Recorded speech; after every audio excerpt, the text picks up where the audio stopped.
భారతీయ సనాతన ధర్మంలో ఎన్నో పండుగలు, పర్వదినాలు ఉన్నాయి. కానీ వాటన్నిటిలో అత్యంత విశిష్టమైనది, కోట్లాది మంది భక్తుల హృదయాలలో భక్తి భావన పొంగేలా చేసే పండుగ శ్రీరామనవమి. రామ అనే 2 అక్షరాల నామం ఒక మహామంత్రం. ఈ నామాన్ని స్మరిస్తే చాలు సకల పాపాలు తొలగిపోయి మనసుకు చెప్పలేనంత ప్రశాంతత కలుగుతుంది. ధర్మానికి, సత్యానికి, నిబద్ధతకు, ఆదర్శవంతమైన జీవన విధానానికి ప్రతిరూపం, మర్యాద పురుషోత్తముడైన శ్రీరామచంద్రుడు. ఇక ఈ 2026 సంవత్సరంలో శ్రీరామనవమి పండుగ ఏ రోజున జరుపుకోవాలనే విషయంలో భక్తులలో కొంత గందరగోళం నెలకొని ఉంది.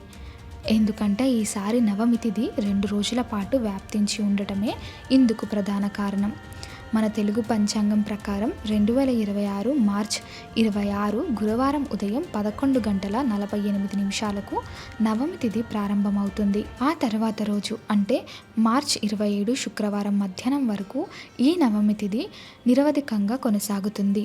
మన పురాణాల ప్రకారం శ్రీరామచంద్రుడు జన్మించింది మధ్యాహ్నం 12 గంటల సమయంలో ఉన్న అభిజిత్ ముహూర్తంలో.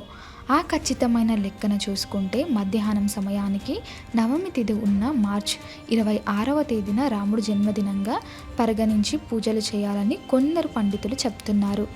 అయితే మన సనాతన హిందూ సాంప్రదాయంలో సూర్యోదయానికి ఏ తిథి ఉంటే ఆ రోజంతా అదే తిథిగా పరిగణించే ఆచారం ప్రాచీన కాలం నుండి వస్తుంది. దీనిని ధర్మశాస్త్రంలో ఉదయ తిథి అని అంటారు.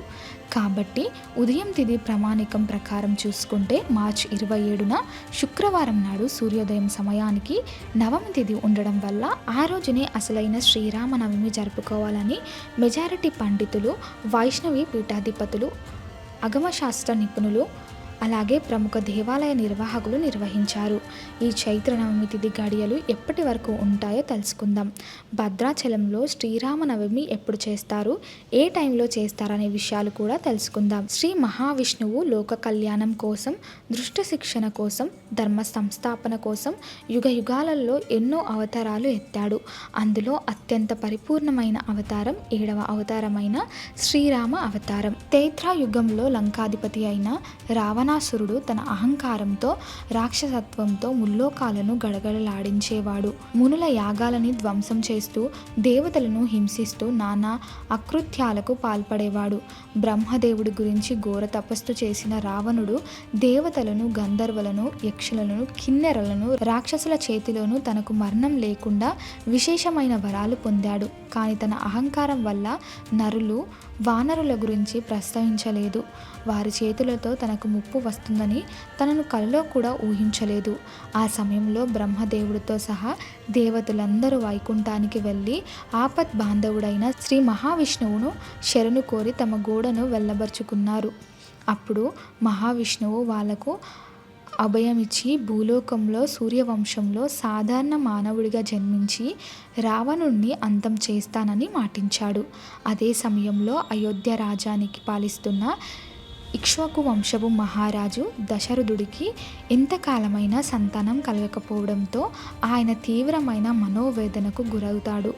రాజ్యాన్ని కాపాడడానికి, వంశాభివృద్ధి చేయడానికి వారసులు లేరని నిరంతరం కుమిలిపోతాడు. అప్పుడు వశిష్ఠ మహాముని సలహా మేరకు ఋష్యశృంగ మహర్షి ఆధ్వర్యంలో అప్పుడు వశిష్ఠ మహాముని సలహా మేరకు ఋష్యశృంగ మహర్షి ఆధ్వర్యంలో దశరథుడు పుత్ర కామేష్టి యాగం అనే గొప్ప క్రతువును అత్యంత భక్తి శ్రద్ధలతో, నియమనిష్టలతో ఎంతో అంగరంగ వైభవంగా నిర్వహిస్తాడు.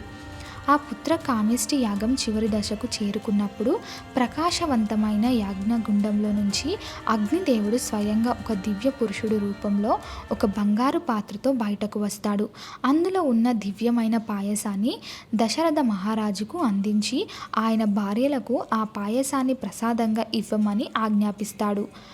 ఆ దేవదేవుడి కరుణతో లభించిన ఆ మహాప్రసాదాన్ని దశరథుడు తన 3 భార్యలైన కౌసల్య, సుమిత్ర, కైకేలకు ఎంతో ప్రేమతో సమానంగా పంచిపెడతారు. ఆ పరమ పవిత్రమైన పాయసాన్ని స్వీకరించిన 3 రాణులు గర్భవంతులవుతారు.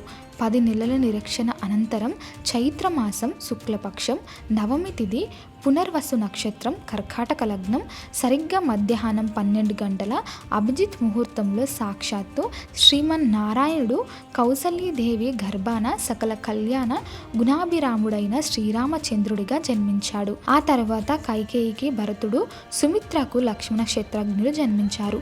స్వామివారి జననంతో అయోధ్య నగరం అంతా ఎటు చూసిన ఆనందపు పండుగ వాతావరణం నెలకొంది. ఆకాశం నుంచి దేవతలు పూనవాన కురిపించారు. అప్సరసలు నృత్యం చేశారు. గాంధర్వులు గానం చేశారు. అయోధ్య ప్రజలు తమ ఇళ్లను ముస్తాబు చేసి వీధులలో పండుగ చేస్తున్నారు. ఆ పుణ్య దినమే మనం నేడు ప్రతి ఏటా మహానందంతో జరుపుకునే శ్రీరామనవమి. సాధారణంగా లోకంలో ఎవరైనా సరే పుట్టినరోజు వేరుగా, పెళ్లి రోజు వేరుగా జరుపుకుంటారు. కానీ శ్రీరామనవమి రోజున మనం స్వామివారి పుట్టినరోజు వేడుకతో పాటు సీతారాముల కళ్యాణోత్సవం కూడా ఎంతో వైభవంగా కన్నుల పండుగగా నిర్వహిస్తాం. దీని వెనుక ఒక గొప్ప పరమార్థిక, ఆధ్యాత్మిక అంతర్ధిక దాగి ఉంది. శ్రీరాముడు సాక్షాత్తు శ్రీ మహావిష్ణువుకు ప్రతీక అయితే, సీతమ్మ తల్లి సాక్షాత్తు ఆ లక్ష్మీదేవికి, ఆ ఆదిపర్య శక్తికి, ప్రకృతికి ప్రతీక. పరమాత్మ ప్రకృతి కలయికే ఈ సృష్టికి మూలం. అదే సకల జీవరాశులకు ప్రాణధారం. అందువల్లే జగత్ కళ్యాణాన్ని, విశ్వశాంతిని కాంక్షిస్తూ స్వామివారు పుట్టిన పవిత్రమైన రోజునే ఆ జగన్నాత్మతో ఆయనకు వివాహ మహోత్సవాన్ని జరిపించడం మన దక్షిణ భారతదేశంలో, ప్రత్యేకించి మన తెలుగు రాష్ట్రాలలో ఆనాదిగా వస్తున్న గొప్ప ఆచారం. సీతారాముల కళ్యాణాన్ని కనులారా వీక్షిస్తే చాలు, వివాహం కాని వారికి త్వరలో సకాలంలో వివాహం జరుగుతుంది. వివాహమైన దంపతుల మధ్య ఉన్న మనస్పర్ధాలు ఏవైనా ఉంటే అవన్నీ తొలగిపోయి అన్యోన్యత పెరుగుతుందని, కుటుంబంలో సుఖశాంతులు వెల్లివిరుస్తాయని భక్తుల ప్రగాఢ విశ్వాసం. ఈ ఇద్దరి దివ్యమైన జంటను చూస్తే మనసులో ఎక్కడి లేని ప్రశాంతత, ఆనందం వెల్లివిరుస్తాయి. ఆ సీతారాముల వివాహ ఘట్టాన్ని విన్నా, చదివినా, చూసినా సకల పాపాలు హరిస్తాయని పెద్దలు చెప్తుంటారు. ఇక శ్రీరామనవమి అనగానే మన రెండు తెలుగు రాష్ట్రాల ప్రజలకు ముందుగా గుర్తుకొచ్చే పవిత్రమైన ప్రదేశం భద్రాచలం. ఈ భద్రాచలంలో శ్రీరామనవమి అంగరంగ వైభవంగా జరుగుతుంది. భద్రాచల క్షేత్రంలో శ్రీరామ కళ్యాణం ఏ టైం నుండి ఏ టైం వరకు జరగబోతుందో వివరంగా తెలుసుకుందాం. శ్రీరామనవమి నాడు శ్రీరాముణ్ణి పూజించడానికి మధ్యాహ్నం ఉత్తమ సమయంగా పరిగణిస్తున్నారు. శ్రీరామనవమి పూజ సమయం మార్చి 27, 2026 ఉదయం 11 గంటల 6 నిమిషాల నుండి మధ్యాహ్నం 1 గంట 31 నిమిషాల వరకు. అంటే ఈ 2 గంటల సమయం శ్రీరాముణ్ణి పూజించడానికి అత్యంత శక్తివంతమైన సమయంగా పరిగణిస్తున్నారు. భద్రాచలంలో సీతారాముల కళ్యాణం కూడా అదే సమయంలో జరుగుతుంది. చైత్రశుద్ధి నవమి తిథి 2026 మార్చి 26న మధ్యాహ్నం 2 గంటల 18 నిమిషాలకు ప్రారంభమై 2026 మార్చి 27న మధ్యాహ్నం 12 గంటల 36 నిమిషాలకు ముగిస్తుంది. సాధారణంగా సూర్యోదయ సమయంలో నవమి తిథి వచ్చే రోజున రామనవమి జరుపుకుంటున్నారు. దీని ప్రకారం పంచాంగ సూచనల ప్రకారం 2026 మార్చి 27న శుక్రవారం నాడు రామనవమిని జరుపుకోవడం మంచిదని పండితులు తెలియజేస్తున్నారు. సాధారణంగా మన సంప్రదాయంలో సూర్యోదయ సమయంలో వచ్చే తిథులను బట్టే పండుగ జరుపుకుంటాం. పంచాంగ సూచనల ప్రకారం 2026 మార్చి 27 శుక్రవారం రోజున ఉదయం నవమి తిథి ఉన్నది కాబట్టి ఈ రోజున శ్రీరామనవమి జరుపుకోవాలని పండితులు సూచిస్తున్నారు. గోదావరి నది తీరాన అత్యంత సుందరంగా వెలిసిన భద్రాచల పుణ్యక్షేత్రం మనందరికి దక్షిణ అయోధ్యగా పేరుగాంచింది. అక్కడ జరిగే సీతారాముల కళ్యాణ మహోత్సవం చూడ్డానికి 2 కన్నులు ఏమాత్రం చాలవు. భక్త రామదాసు అనబడే కంచర్ల గోపన్న ఎన్నో కష్టాలు పడి తన సర్వస్వాన్ని ధారపోసి నిరంతరం రామనామాన్ని జపిస్తూ నిర్మించిన అద్భుతమైన రామాలయంలో ప్రతి ఏడాది రామనవమి నాడు జరిగే కళ్యాణ మహోత్సవం వర్ణాతీతం. ఆ రోజున రాష్ట్రం నలుమూలల నుండి, దేశం నలుమూలల నుండి లక్షలాది మంది భక్తులు భద్రాచలానికి పోటెత్తుతారు. సీతారాముల తలంబ్రాల కోసం ముత్యాలు వినియోగించడం అక్కడి ప్రత్యేకత. తనీషా నవాబు కాలం నుంచి ప్రతి ఏటా రాష్ట్ర ప్రభుత్వం తరపున ముఖ్యమంత్రి లేదా ప్రభుత్వం ఉన్నతాధికారులు స్వామివారికి పట్టు వస్త్రాలు, ముత్యాల తలంబ్రాలు సమర్పించడం ఒక సాంప్రదాయంగా వస్తుంది. గోపన్న రామదాసుగా మారి స్వామి కోసం పంచల పథకం, చింతాకు పథకం వంటి ఎంతో అందమైన అద్భుతాలను చేయించాడు. దానివల్ల గోల్కొండ కోటలో బందీ అయినప్పుడు స్వయంగా రాముడు, లక్ష్మణుడు రామోజీ, లక్ష్మోజీ అనే పేర్లతో వచ్చి తనీషాకు రామమాడులు చెల్లించి తమ భక్తుణ్ణి విడిపించిన అద్భుతమైన చరిత్ర భద్రాచలానికి ఉంది. వేద పండితుల మంత్రోచ్చారణ మధ్య మంగళ వాయిద్యాల నడుమ గోదావరి అలల సవ్వడి తోడుగా జై శ్రీరామ్, జై జై శ్రీరామ్ అనే నామస్మరణతో ఆ ప్రాంతమంతా మారుమోగుతుంది. గుడికి వెళ్ళి ఆ వేడుకను ప్రత్యక్షంగా చూడలేని వారు తమ ఇళ్లల్లోనే ఈ పండుగను ఎంతో భక్తి శ్రద్ధలతో జరుపుకోవచ్చు. పండుగ రోజు ఉదయాన్నే సూర్యోదయానికి ముందే నిద్రలేచి ఇల్లంతా శుభ్రం చేసుకొని గుమ్మానికి పచ్చని మామిడాకులు, తోరణాలు, బంతి పూలతో అందంగా అలంకరించుకోవాలి. ఆరు బయట నీళ్లు చల్లి అందమైన ముగ్గులు వేసి పూజ గదిని శుభ్రపరిచి సీతారామ లక్ష్మణ హనుమంతుల పటాలని లేదా విగ్రహాలను ఒక పీట పైన ఎర్రటి లేదా పసుపు రంగు వస్త్రం పరిచి ప్రతిష్ఠించాలి. ఆ పటాలకు పసుపు, కుంకుమ, గంధం బొట్లు పెట్టి సువాసన వెదజల్లే మల్లెలు, గులాబీలు, చామంతి పూలతో అలంకరించాలి. ఆవు నెయ్యితో లేదా నువ్వుల నూనెతో దీపారాధన చేసి షోడోపచార పూజ విధంతో స్వామివారిని ఆరాధించాలి. చాలామంది భక్తులు ఈ రోజున ఉపవాస దీక్షను కూడా ఆచరిస్తారు.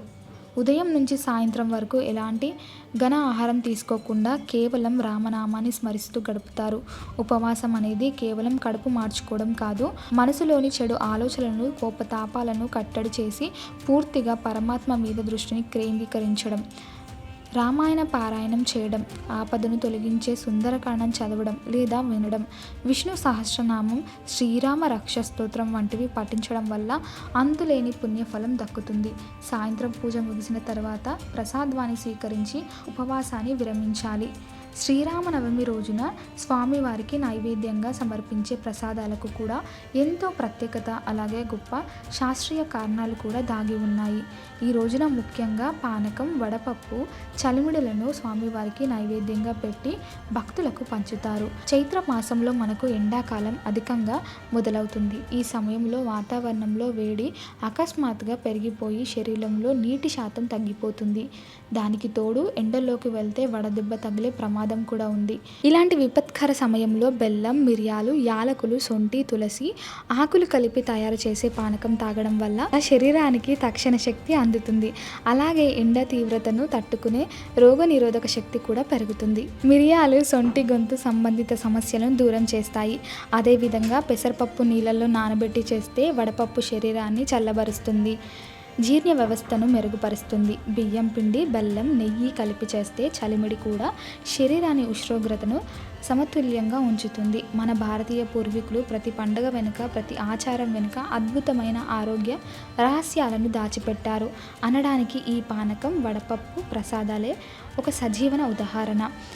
భగవంతుని ప్రసాదం పేరుతో మనం మన ఆరోగ్యాన్ని కూడా వాతావరణానికి అనుగుణంగా కాపాడుకునే అద్భుతమైన జీవన విధానం ఇది. రామాయణం మనకు కేవలం ఒక పురాణ కథ మాత్రమే కాదు, ఒక మనిషి సమాజంలో ఎలా బ్రతకాలో అడుగడుగున నేర్పించే ఒక గొప్ప జీవన వేదం. ఎన్ని కష్టాలు, సవాలు ఎదురైనా సరే ధర్మాన్ని ఏమాత్రం తప్పకుండా ఇచ్చిన మాటకు ప్రాణమిచ్చి కట్టబడి జీవించడం రాముడి జీవితం ద్వారా మనందరం నేర్చుకోవాలి. తన కోసం కష్టపడే తల్లిదండ్రులను గౌరవించడం, ఆస్తిపాస్తుల కోసం గొడవ పడకుండా తోబుట్టులతో అమితమైన ప్రేమగా ఉండడం, స్నేహితుల కోసం ప్రాణాలైనా ఇవ్వడానికి సిద్ధపడటం, శరణు కోరిన శత్రువులైనా సరే దయతో క్షమించి ఆదరించడం వంటి ఎన్నో గొప్ప మానవీయ గుణాలను శ్రీరాముడు స్వయంగా ఆచరించి ప్రపంచానికి ఆదర్శంగా నిలిచాడు. రామనామం సర్వరోగ నివారిణి, సర్వపాపహారిణి. అందుకే ప్రతిరోజు వీలు కుదిరినప్పుడల్లా ఓం శ్రీరామనమం అంటూ ఆ నామాన్ని జపిస్తూ జీవితాన్ని పునీతం చేసుకుందాం. అందరికీ శ్రీరామనవమి పండుగ శుభాకాంక్షలు. సర్వే జన సుఖినో భవంతు, సమస్త సన్మంగళాని భవంతు. జై శ్రీరామ్, జై జై శ్రీరామ్.